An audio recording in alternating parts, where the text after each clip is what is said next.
I've heard that a couple of times, being called the dog whisperer.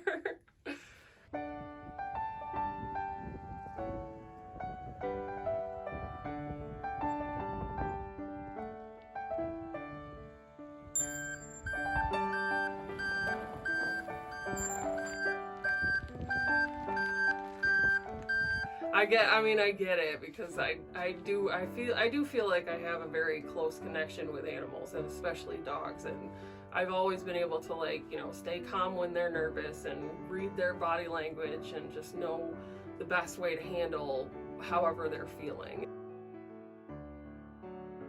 Dogs really build a relationship when they get to stay with one groomer, and they kind of trust you and they get way more comfortable. I've had plenty of dogs that I've worked with that started off like being rejected from different salons because they were just unruly or they were biting.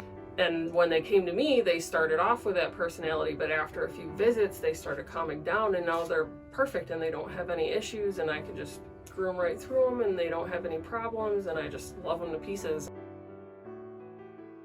I really find it's worth it for the dogs, especially dogs that have, like older dogs or dogs that have sensitivities to things. Like, some dogs just can't handle the salon setting because there's a lot of dogs barking, there's crazy smells and like people and just a lot going on, and it's very overwhelming for dogs. They're very sensitive to stuff like that, and people don't think about that.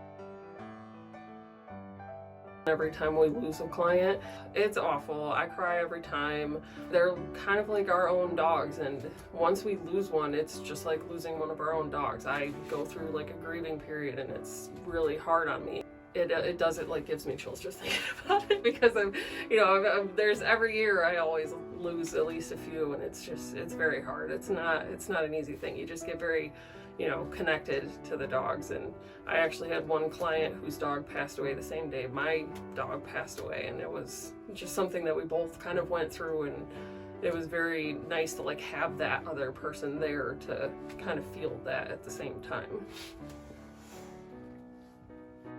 We had taken Olive to another groomer not too far from here, and Olive just hated it. And actually the groomer was a little bit hurt by Olive because she tried to get away from her.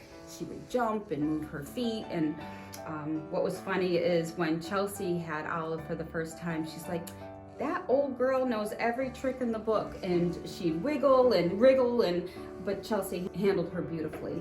She's just amazing. I love her. She's the dog whisperer.